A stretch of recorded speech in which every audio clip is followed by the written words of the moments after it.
In this episode of Simply Offensive, I'm joined by Daniel Lowrie.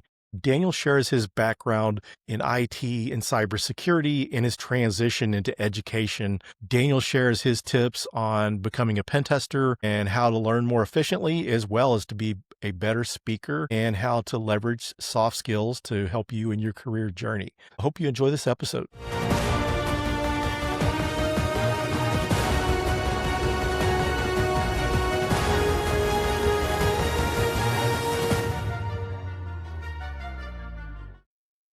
Hello and welcome to another episode of Simply Offensive. Today I'm joined by Daniel Lowrie.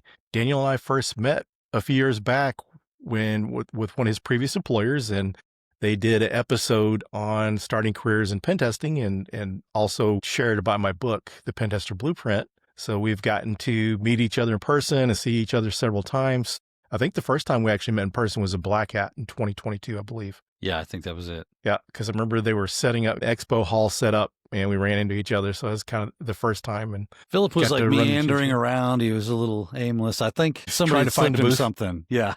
Trying to find a booth. Sometimes I tell you, it's a kind of a crapshoot there, whether you get a booth that's easy to find or not, or especially the first time. Well, you couldn't miss the one booth there, right? The CrowdStrike booth. It was crazy. Yeah. They're always over the top on their booths. I'm always curious to see what kind of giant APT character that they've got set up. And yeah, pretty amazing. They got to stop giving them cool names. We can't make these people cool. We got to make them like trash dumpster or something. Who knows? Yeah. So before we get too far in, for those that have been living on a rock and don't know who you are, if you wouldn't mind introducing yourself. Yeah, absolutely. Daniel Lowrie. I have been in, IT for over 20 some odd years at this point, cybersecurity specifically focused for about the last 11 or so, and really got my hooks in with the penetration testing and offensive type of security. I find all that stuff just eminently fascinating, and there's no end of it to hang out with. Not to say that there isn't cool stuff on the blue side too.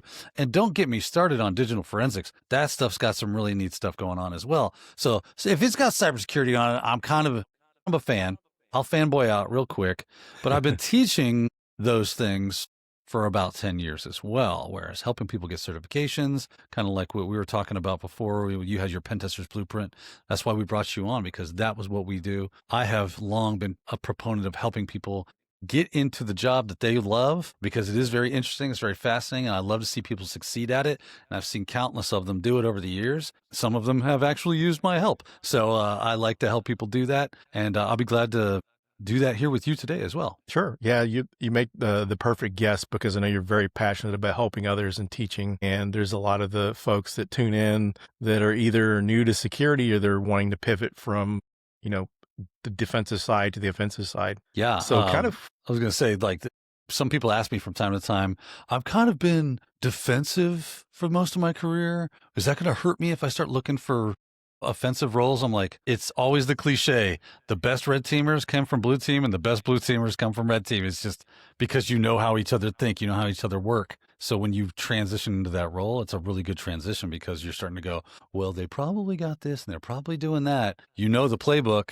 And now, since you know it so well, you can kind of work your way around it. Yeah, and it's kind of nice too, because sometimes you can give a little better instructions on remediation than just typically the generic stuff that they get sometimes. So what got you into the education side of things? When did you make the pivot to that? That is a fun story right there, my good man. So when I went to ITT Tech I got an associate's degree. I got laid off from a job and then couldn't find work, so I couldn't finish my bachelor's degree. I ended up only doing like a semester or two into my bachelor's and was like, I don't have any money. So I started doing any job I could get my hands on. And then eventually I found this place called New Horizons. And New Horizons, it's an in-classroom training experience. They help you get prepared for certifications, but it was wicked expensive. And I was like, I can't justify this price. And they said, well, we need somebody to work the front desk, kind of clean classrooms, set up classrooms, work in the operations side of things. We got an opening for that.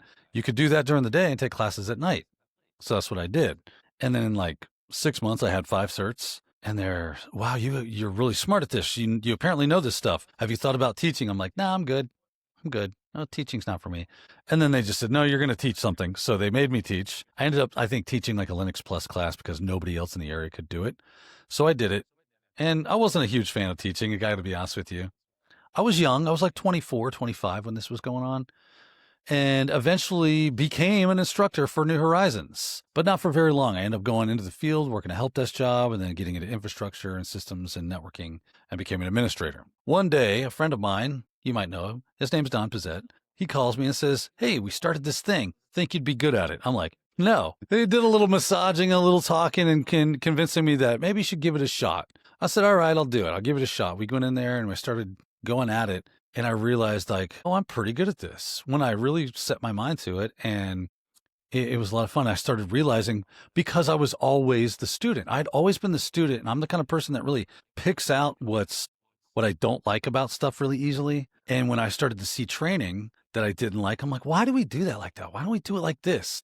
And then Don would go ahead, do it like that. Do it any way you want. If that's the way you think it should be done, then that's the way it should be done. So with carte blanche, to be able to do that and to set things up and explore it in a way that I thought would be more effective, I ended up being, at least in some ways, correct about that. So I've had plenty of people tell me how much they really enjoy my training. It's engaging. It's fun. I don't get bored. I don't, like, my mind doesn't wander off. So that's kind of the roundabout story. Is I kind of got forced into it, but once I was there, I realized I had a knack for it, and now I really enjoy doing it. So I like any chance I get to be able to do some instruction or help people out or just do things. That's why I have a YouTube channel, so that I can always constantly be throwing things out there into the wild people can learn from. That's cool, because I noticed that a few years back that you got into doing your own stuff, which is pretty cool that you're doing that. And I know you have a Pen Test Plus course. Is that on your YouTube channel, or is that available somewhere else? Yeah, that is like a full-on study course. It's 84 episodes, 24 and a half hours, almost 25 hours long. So it is a full, just like you would have gotten from any other place. So if you think any other training facility, it's not a YouTube thing. That would have been way too much for a YouTube series. So this is a study guide. We cover almost every single objective in the PTO 003 Pentest Plus syllabus, so that we can best prepare you for the exam and get you ready for that. So that's what that's for. That's an exam prep course. That's available at the Simply Cyber Academy. So if you just go to academy.simplycyber.io, you can look for that course there. Very cool. So you've taken a lot of certification courses and have learned a lot over the years. Do you have any secrets or advice that you give people to help them learn in a more efficient manner? Yeah. And it's, as a hacker, and you know this, Philip, you're always looking for the shortcut, the way around, how do I bend and twist this to my will and get to the end much quicker, or around some roadblock. I have found that with learning, you can do that. But for the real sticky stuff, I have found that just creating a project for myself to do and just diving into it and going, I'm not trying to find a shortcut. I'm trying to learn this information. I want to understand this. So lab building, huge fan. You got to build some labs. And even the stuff that you don't want to do, which is really good education. So I was talking to somebody, I was at Simply CyberCon just last week, and somebody said, well, I've never spun up Active Directory, but they had their Pentest Plus. And I'm like, you've never installed Active Directory, not once, and you have your Pentest Plus? I mean, not that you can't do that. It's just an odd thing. I just found it strange that they kind of assume some level of knowledge for you at a certain point, but it just goes to show you that you can get hacking skills without actually having any kind of deep knowledge of the underlying operating systems and other types of systems and technologies that you might be working with. But that makes you so much better at it when you do have that information, right? It's one thing to prepare for an exam. It's another thing to hit real life land and go, okay, I know how this works because I've done this stuff before. So I really like all the different modalities for labbing and building skills and knowledge and stuff.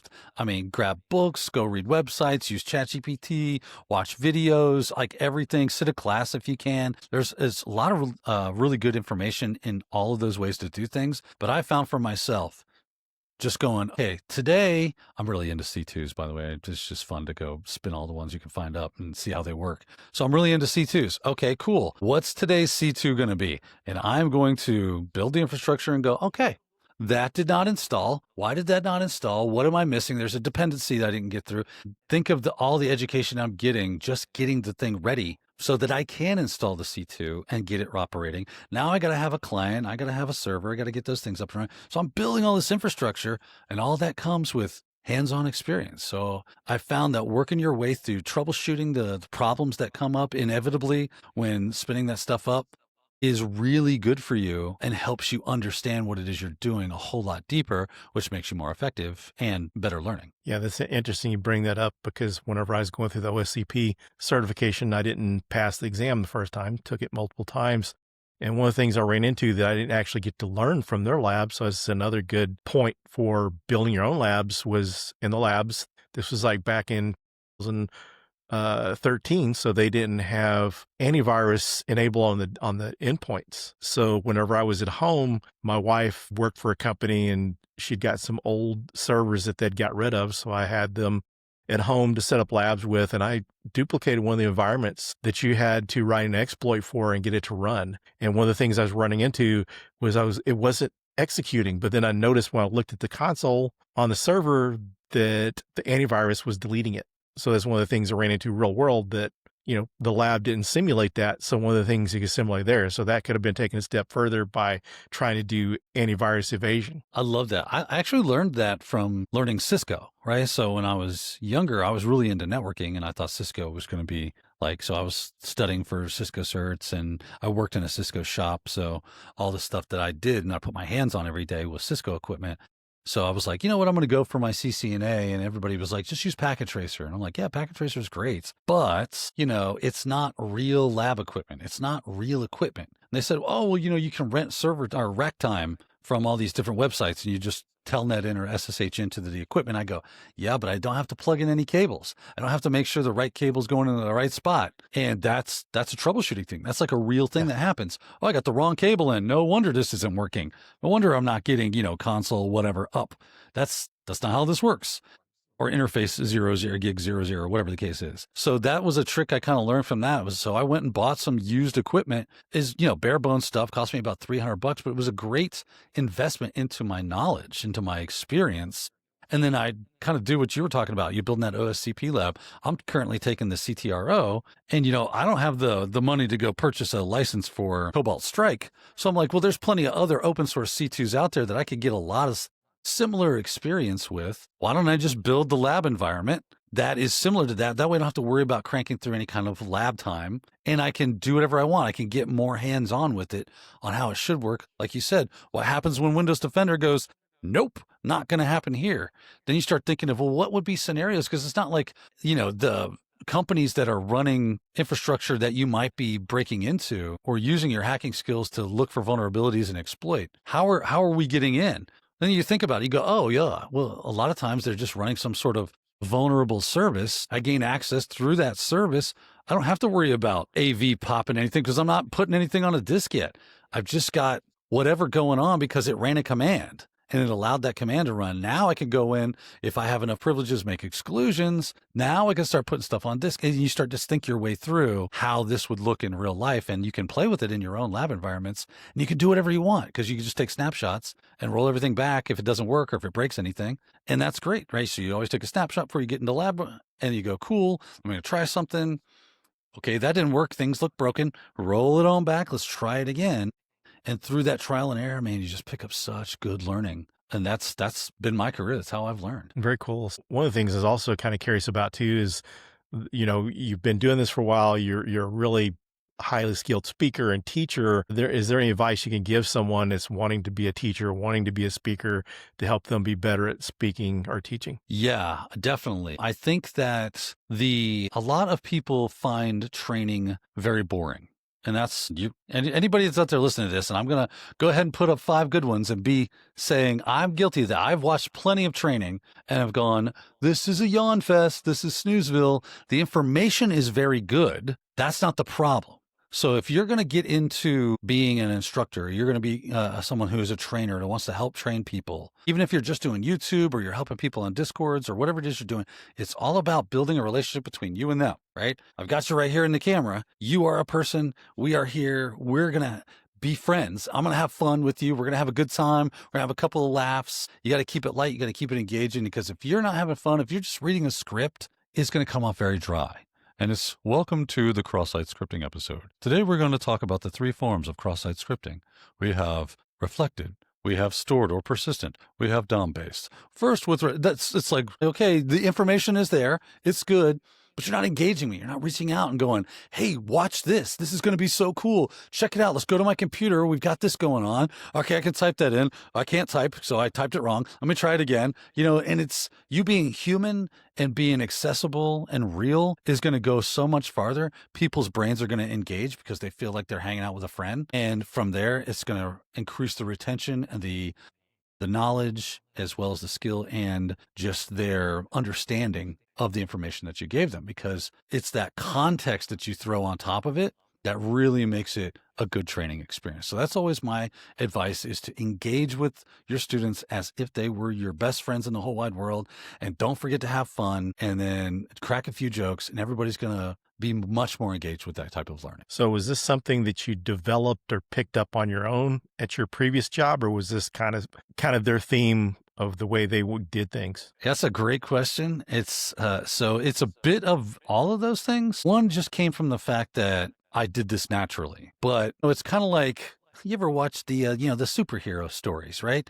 They get their powers. They don't know how to use them. They kind of happen when they happen. They have no control over it. And as they explore it and analyze it and figure it out, they become much more in control, and they're able to better focus their power. It's the same kind of idea. Whereas I was always a naturally good storyteller, and I used that when I started there because it was the only thing I could do really well, because it was really hard to remember all the information that you had to get across to the student. But as I've started to meld those two things together, and with my old company giving me the runway to be able to do that, and not trying to rein me in, but giving me the freedom to say, yeah, go figure it out. Obviously, there's more than one way to train a cat. Right. So if you got your style, I've got my style, and we all had our own style of doing that. And then we were all different, but we were all really good at it. And so there was people that just connected with each one of us in different ways. It was really cool.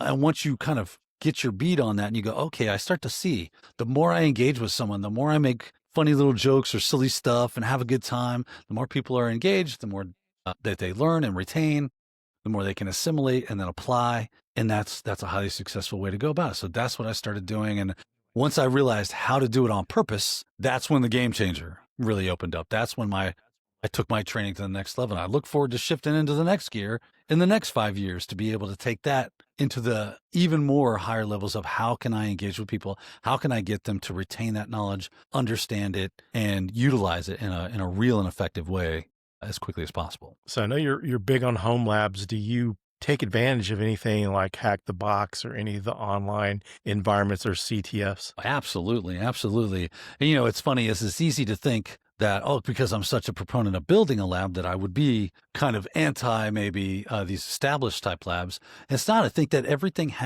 it's like a toolbox, right? You have a toolbox, you got a wrench, you got a hammer, you got a screwdriver. They're all tools, and they're for specific things. So you take out your screwdriver when you need that. Maybe that's Hack the Box. And you got your hammer. I got to build something. Okay, cool. That's going to be my home lab. I've got a tape measure. Cool. Then maybe that's like a Try Hackme kind of thing, or Port Swigger labs. All those things, man, there's so many good labs. VulnHub. I wish VulnHub was still very active. I mean, nature abhors a vacuum. So that's probably something that needs to come back around, where people are home growing their own VMs, vulnerable VMs, boot to root kind of stuff, and building a community of people so that we can help each other learn skills. Because I like that idea. I might have just given birth to like revamping something like VulnHub, but I love all those things. Pentester Lab, you name it.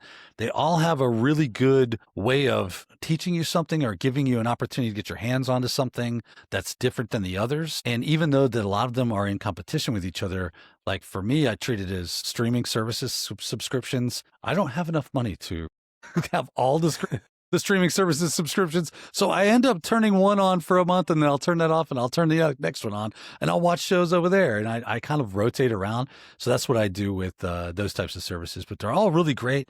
They all have really good stuff and pros to them, things that you would want to get out of them that they offer you. So that's kind of what I do. I just kind of round robin my way through them. I would say, though, that if I had to choose one overall, it's a tough one. It's either going to be Pentester Lab or Hack the Box. Ooh, that's a toughie, though. That's a tough one. I can't answer that.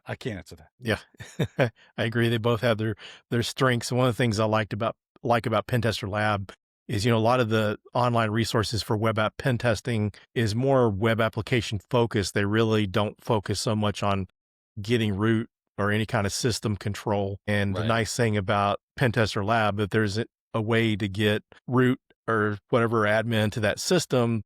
They show you how to do it, which I really like. Yeah, totally a big fan. It was one of the things that kind of pushed me into getting better with Python, because they did like when I was really active in Pentester Lab, most of the stuff that they did where they scripted something out, I think they were using Ruby. And I'm like, okay, well, I see what you're doing there, but I'm not a Ruby guy. So I know a bit more about Python. So I would just take their labs and retool it in Python for everything, which made me better at Python, right? So it's, again, just because they give you a formula and you can follow it doesn't mean you have to. You can bend it to your way so that you can learn what it is you're trying to learn. So I was like, cool, I can learn more Python and web app testing. That's a nice marriage made in heaven right there. I'll make that happen. So out of the different types of hacking, web app, network, cloud, and so on, what's your favorite type of hacking? Well, if I had to say what my favorite is, web app hacking is cool because web apps run everything, right? I don't care if you're like, oh, I'm into IoT and hardware, which I am, which is probably the thing I like the most. It's very fun because you get to, get on board and look like you're an actual, like somebody that knows what they're doing. But there's usually like a web app that runs those things. So if you get like a router from Best Buy or whatever, it's going to have a web app for configuration. That web app most likely has some sort of vulnerability laying around somewhere. So now if I can get a shell on that system through something like a UART, and in my PuTTY terminal be able to now look at those web app files, or maybe just do some bin walking of the firmware and doing firmware stuff. I found that to be fairly fascinating and a really good time. So I really enjoy that. Web apps are great. I like C2 stuff really well too. So like the evasions and the OPSEC stuff that goes along with red teaming, but that's really hard. But that's why it's fun and why I like to learn it. So you put me in a hard position there. If I had to say one thing, I'll go hardware hacking. And so for someone that's just getting started out, what would you recommend if they're wanting to train to be a pen tester? If you're wanting to train to be a pen tester, you're just getting started out, I assume that means I'm going to start a career. So you got to get into IT a bit, right? You got to learn about operating systems. You got to learn about networking. You got to learn the security fundamentals. Without those foundations, it's possible to kind of like learn that stuff on the back end. But it's just usually, in my experience, after teaching umpteen thousand different people in different organizations and militaries and governments and universities, that there's a tried and true path. Again, in speaking of generalities, that's really useful for a lot of people. So I tend to recommend the tried and true path. Now, if you're a special person out there that's like, man, I pick things up really quickly, that's cool. You forge your own way. I'm just telling you that I got to talk to a general audience, and generally you pick up those operating system skills, you pick up those networking skills and those security fundamentals, and now you're ready to move on. Okay, now I got to learn a little bit about web apping, because like I said, web apps run everything. A stinking web app probably runs me at this point. I don't know. But you got to figure out how does web work? What is HTTP? How does the server and clients work? What are the methods that are used for and RESTful APIs? And now we're breaking into the API world. So picking up that stuff just fundamentally, you don't have to get crazy. You don't have to become a developer of any kind. Just kind of get the basics of how that stuff works. Pick up a couple of tools like Docker, GitHub, things of that nature. These are going to be really good things for you to be able to utilize down the road, and not just for this stuff, but for other things as well. So you get this well-rounded IT background, and now it's security time all day. Katie by the door. Go grab you a Pentest Plus course. Go, take off for the OSCP. Try something PNPT or PJPT or EJPT, all the INE stuff, the TCM security stuff. Go to Hack the Box. Go to Try Hack Me. Listen, we are living in the golden era of places you can go to learn hacking things, right? It is Babette's feast for you to be able to pick and choose from. The harder part now is which one should I go with? Once you settle on something, you figure out what you want to do. I do recommend starting off with web app hacking because it's fairly ubiquitous. You can go play with bug bounties and look at scopes, open scope projects and or programs and get your hands on real world stuff, and to see how real world web apps work is a really good idea. And then maybe you find yourself hey, this is kind of cool. I like this. You can make a little money, at the very least, you get some experience. Yeah. So plenty of learning platforms to go to.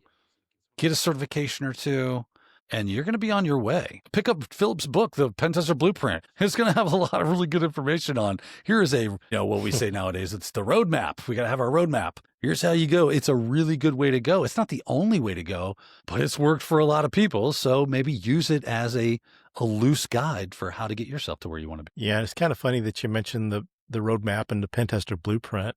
This is something very few people know, and I'm not sure if I ever shared this on a podcast or not, but kind of where the title came from, it was kind of a throwback to my AutoCAD drafting days, because I used to actually make blueprints, when I worked for an architect.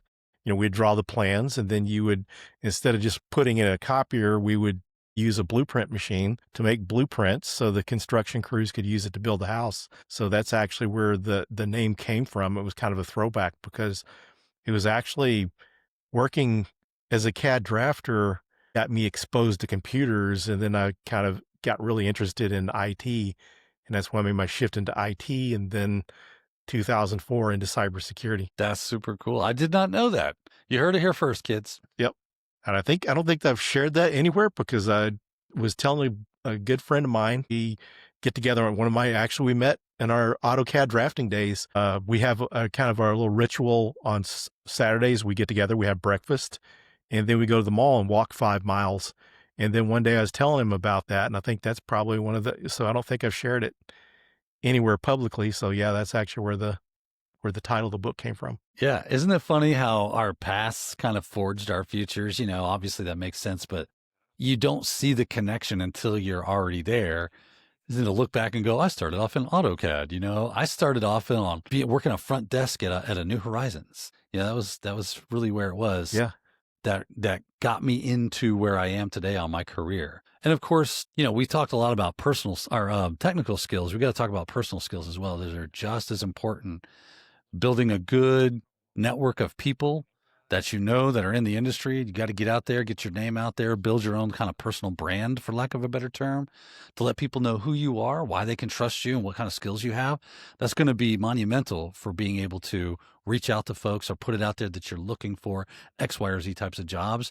A lot of times when it comes to security, it's about trust, that it's difficult for someone off the street to come in and someone to go, I feel like I can trust you to be able to hack into our clients' systems, look at all their sensitive information, and not have to worry about you breaking any kind of laws. So there's always this trust gap you got to bridge, and building a good personal network of people that know you and know who you are. Get out there to the cons, work in the con circuit, even if you're not speaking, but if you're just going, having a hallway con, meeting people, getting LinkedIn stuff. And, not that LinkedIn's the most amazing thing on earth. It's not. It's got its problems, but it's still a good platform for people to get together and talk about their business. So you got to have this presence out there that people know who you are and go, okay, you're not just some fly-by-night rando out there that wants to get a job with us.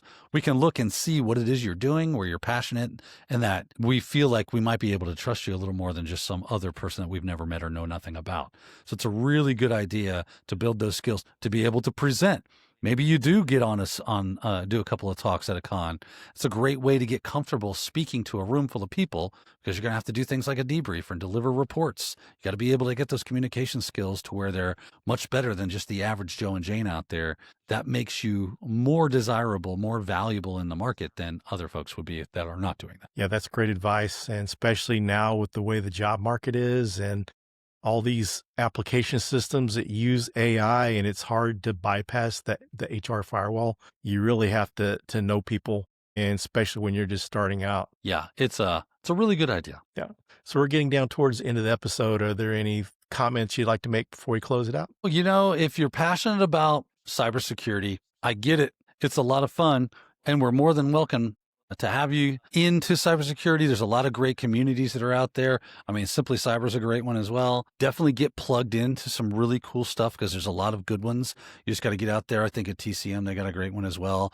Tyler Ramsby with his Hack Smarter stuff. So once you kind of break past that wall of, okay, I don't know where I'm going quite yet, you're going to see all the little road stops on the horizon. You just got to pick one that looks sharp and shiny and head toward it.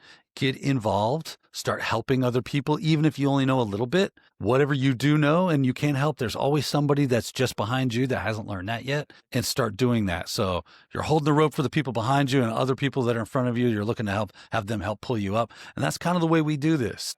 And don't forget, because it is a bit of a community, keep a good name, right? You always want people to think well of you, because nothing travels faster than a bad word about someone in this business, and you won't get any work. So always be honest, be helpful, put it out there that you're willing to do anything and that you're passionate. And hopefully we'll see you with your first cyber job very soon. Yeah, great advice. And I appreciate you taking time out of your schedule to join me today. Absolutely, Philip. Thank you so much for having me. And we'll be putting in the show notes links to Daniel's Pentest Plus course, as well as social media, so you'll be able to find him a little easier.